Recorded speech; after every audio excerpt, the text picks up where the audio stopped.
Welcome back, everyone. Today we're going to be upcycling a denim jacket by adding detachable sleeves, a hood and collar, and also a detachable skirt along the bottom. This is a great way to upgrade your old jackets, flannels, and any other hoodies you have sitting around. It's also super easy to do, so if you are new to sewing, you should have no problem following the step-by-step tutorial. With all that being said, let's get started.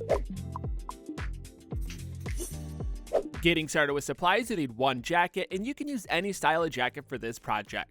Going along with the jacket, you'll need one button-up, and I'm just using a standard flannel. We're going to be reusing the arms, the collar, and the bottom from this button-up. And lastly, you'll need one hoodie. This hoodie can be pullover or zip. Keep in mind, you don't need both the flannel and the hoodie. I'm going to be adding assets from both. So for example, if you only want to add the hood and arms, then you only need the hoodie. It really comes down to the configuration you're trying to make. I'm just trying to make one ultimate denim jacket that you can swap out the components, so feel free to switch it up and add what you would like. But anyways, moving on to assembly, we can place the hoodie and the flannel off to the side, lay the sleeves out perfectly flat, and the first step is to remove the sleeves. Now there's a few different ways you can do this. You can de-thread it and have a perfectly nice seam, cut right up next to the seam, but what we're going to do is cut about 1 to 1.5 inches down the sleeve to give us a little bit of allowance to hide that zipper. And it's also going to provide a nice distressed look. And a major tip when it comes to cutting is that you want to cut one layer and not the entire sleeve all at once. This is because the front and back panel are different, so you're going to end up cutting into the seam on the opposite side if you try to cut it all at once. And once both sleeves are removed, you can place them off to the side. For this next step, we're going to be attaching the zipper, and you can use any style of zipper for this project. You just want to make sure it wraps all the way around the arm opening. When it comes to the placement, we're going to be placing the right side of the zipper to the wrong side of the jacket. This is because we want that raw edge to be exposed on the jacket. We're also going to be lining the zipper train up at the bottom of the opening. But as you can see, that allowance we left on the sleeve covers up that zipper perfectly. You can actually leave more allowance if you want more coverage, but I wanted to reuse the sleeve, so I didn't want to cut too much off. The second thing I want to go over is the length of the zipper. Mine is a little bit long, so it overlaps, but that's totally fine. It's better to have the zipper overlap at the bottom than it to be too short. If yours overlaps too, just make sure you have the zipper chain side on top. Now we can add the second zipper, and when it comes to sewing, I'm going to be sewing directly on that seam. This is going to help blend that stitch and make it look factory made. Once you're ready, take it to the sewing machine and add your stitch. And to really make it look store-bought, I recommend matching your thread color to the thread that's on the jacket. Or if you're trying to completely hide the stitch, then match your thread color to the fabric color. If I were to do this again, I would use a lighter weight zipper. This one's kind of chunky, so it has some structure. I would use a lighter weight one so it flows better with the fabric.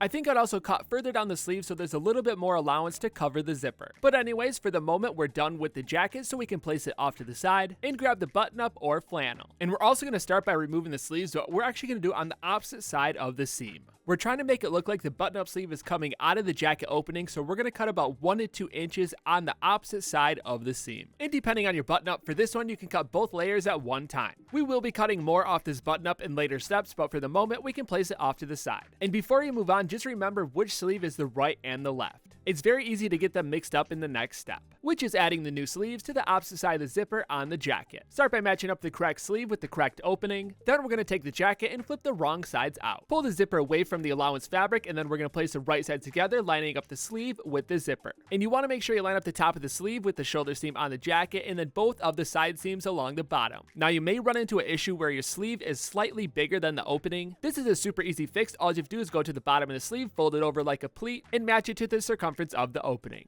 And since it's at the bottom, you're not going to notice the pleat when you're wearing the jacket because there's so much fabric right there anyways. Now if your sleeve is too small, all you do is stretch the fabric to match the circumference. It's cut on a bias, so you're going to get a little bit of stretch out of the fabric anyways. But more than likely, it's going to be bigger than smaller. And it's best to place a lot of pins. Once you have both sides pinned down, take it to the sewing machine and stitch directly on the zipper edge. Since we sewed the right side together, you're going to have a little bit of raw edge on the inside. You can actually trim that flush with the zipper edge if you want to clean it up. Or now that we have the sleeve set, you can serge it. But from here, we're going to flip the right sides out. Before moving on, I like to quickly double check the function of the zipper, make sure the sleeves are coming on and off and the zippers aren't getting caught on any of the material. If everything is looking good, the sleeve upgrade is complete. Now the fun part is adding more sleeves from the other garments. You can take the original denim sleeves, add them back on, and you're going to be sewing the zipper on the same exact way. Any new sleeve you add will be added the same exact way we did in the previous step, but you'll only be adding half of the zipper to the new sleeve. But anyways, moving on to the next step, and that's going to be attaching the collar and hood. We'll be attaching it directly to the denim jacket, and for the moment, we don't need the denim jacket, so we can place it off to the side and grab the button up or flannel from previous steps. Since the collar on the denim jacket is taller than the collar on the button-up, we actually want to remove it below the collar stand so that way it pops up over the denim jacket. And I'll be making my cut about 2 to 3 inches away from the collar stand. Feel free to add more allowance because you can always trim it back. You just want to make sure you give yourself enough material to work with so that way it pops up over the collar on the denim jacket. And before we add the collar, we first need to grab the hood so we can place the collar off to the side. And grab the hoodie. The same rule applies. I'm going to be removing the hood about 2 to 3 inches away from the neckline. And just like how we cut the jacket sleeves, you're going to want to cut through one layer at a time all the way around the bottom edge. Since this is a pullover hoodie, it's connected up in the front and we don't want it to be connected, so we're just going to snip it directly down the center, trying not to damage the hood section as much as possible. From here, we can open up the hood panel along with our collar panel. As you can see, the bottom edge of the hood panel is way longer than the bottom edge of the collar panel. This is an easy fix, so what we're going to do is place the right side of the collar to the wrong side of the hood panel. Line up both assemblies along the center and flip it over to the hood panel side. Move the outside edges of the hood to line up with the outside edges of the collar panel. Add 2 pleats on either side of the center so the bottoms line up.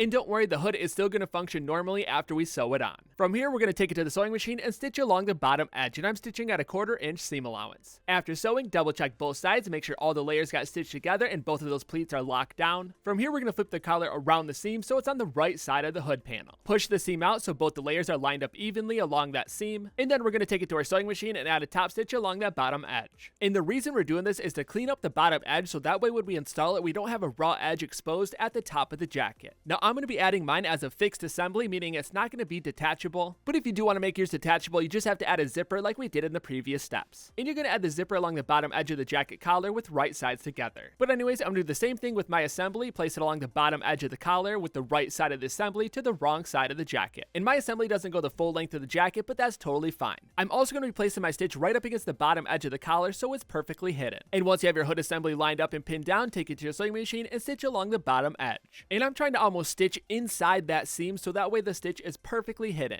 This can be fairly tricky, so if you missed a point, you can always dethread and try again. But as you can see, since we cut the collar on the button up a little bit taller, it pops up nicely over the jacket. And this is something you may have to play around with depending on your button up and your jacket. And the fun thing about this is that if you have multiple button ups, you can add multiple collars. The same goes for the hood panel, but the hoods are a little bit thick, so it can get pretty bulky. And since I cut down the center of the hood panel, I had a little bit of extra fabric hanging at the top edge. So what I did was stretch that hood panel to line up with the outside edge of the jacket. And yours might not be exactly like this based on the size and the style of the hood, but since it's a stretchy material, you can easily stretch it a couple extra inches to match up with the outside edge. And for my collar stitch, I didn't get it perfectly in the seam, but I did use matching color thread, so it's hidden enough. And to quickly go over the zipper technique, if you do want to make this assembly detachable, you'll need to find a zipper that's the same length as the collar on the jacket. Mine was 18 inches, so I'm using an 18-inch zipper. And then you sew the zipper to the right side of the jacket in the same place we attached the assembly. Then you sew the wrong side of the assembly to the right side of the zipper. If you are going this route, it's best to use a small zipper so when you take it off, you don't feel it on your neck. But anyways, moving on, for this next step, we're going to be adding the zipper along the bottom edge because we're going to be adding the detachable skirt. Open up the jacket so the wrong side is facing up and grab your zipper. Just like with the collar zipper, you want the zipper to be as long as that bottom edge. If you can't find one long enough, a couple inches shorter is totally fine. And from here, we're going to place the right side of the zipper to the wrong side of the jacket. Just like with the collar, I'm going to be trying to place my stitch directly along the top of that bottom edge. Go ahead and center the zipper with the jacket, place a few pins, take it to your sewing machine, and stitch directly on the zipper edge. The jacket I'm using is fairly bulky in this area, so I used a zipper foot to get right up along the edge. If for some reason the layer shifted as you're sewing, you can always dethread the zipper and try again. And the reason I place mine above the hem is to hide the zipper so it's not exposed from the outside. I'm trying to hide the zippers as much as possible. And the hardest part about that is actually hiding the stitch on the outside. For this one, I matched the thread color with the denim so that way it blends in. But anyways, moving on, the jacket section is complete, so we can place it off to the side and grab the flannel button up. And for this last step, we'll be removing the bottom edge, and this will become the skirt on our jacket. And realistically, you can remove as much of the bottom edge as you would like. The more you remove, the more it's going to stick past the bottom edge of the jacket. I cut mine about 8 inches from the bottom edge and also went in between the buttons. Place the top section off to the side and grab the hoodie. So I want the button up to stick past the bottom edge of the hoodie, so I'm going to be cutting my hoodie a little bit shorter than the flannel. But feel free to make your own adjustments based on the style you're going for.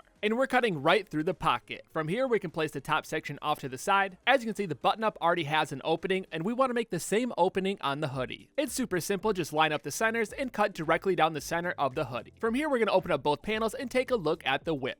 More than likely, they're not going to be the same width, so it's easy to stretch the hoodie portion to match the width of the button up, or trim it down if needed. Before we attach both of these panels, we want to first clean up the outside edges of the hoodie. Right now, we're working with raw edges, and there's an easy way to clean them up. All you have to do is fold them over once to create a hem. And we're going to do this to both sides. If you have a serger, I recommend serging the edges, and then take it to your sewing machine, fold the edges over, and add your hem. And the serge is not required, you can swap it out for a zigzag stitch. Now that we have both the button up and the hoodie section prepared, we're going to place the wrong side of the hoodie section on the right side of the button up section, lining up the outside edges and the center. This next step is optional. I'm going to be serging these two layers together to bring them to one, so that way it's easier to attach to the zipper in the next step. Again, if you don't have a zipper, you can use a zigzag stitch. The main goal is just to bring these two layers together so any stitch will work. From here, we can grab the jacket, lay it out flat with right sides facing up. You can attach a bottom skirt without separating the zipper, but I prefer separating it. Take that separated portion of the zipper, place the right sides together, lining it up on the top edge. I already pre-measured the bottom edge and made adjustments, so if you do have to make adjustments to the width of your bottom skirt assembly, you can easily fold the button up like a pleat to shrink down the width, and you can also trim the outside edges of the hoodie to bring it to size. It doesn't have to be the exact width of the zipper. As long as it's smaller, you're good to go. You just don't want to hang up past the outside edges of the zipper ends. And once you have the zipper lined up with that top edge, pin it down, take it to your sewing machine, and stitch along the zipper edge. And just like that, your skirt section is complete. The same goes for the collar. You can actually add multiple button-ups, multiple hoodies, really layer them on there for a cool effect, or you can separate them and have multiple outfits. I didn't want the front of the hoodie to be flapping around, so I actually added a rivet right at the bottom. If you don't have rivets, you can add a tack stitch. You just want it to be open, so that way you can reach the button on the inside if you have a button on the button up. Now you can grab your jacket, attach it to the jacket, and see how it looks. Mine didn't turn out too long, and that's the fun thing about this. You can play around with the lengths for totally different styles. And real quick, going over that button again, I have a button on the inside of the button up, so I don't want to sew that front edge closed. I still want to be able to access it, so I can button it off at the bottom. And depending on how much of the bottom edge you cut off, you may not have this issue. Lastly, I added my branding. I used leather strips added with double-sided rivets. Since this is a denim jacket, you have a ton of different options for branding.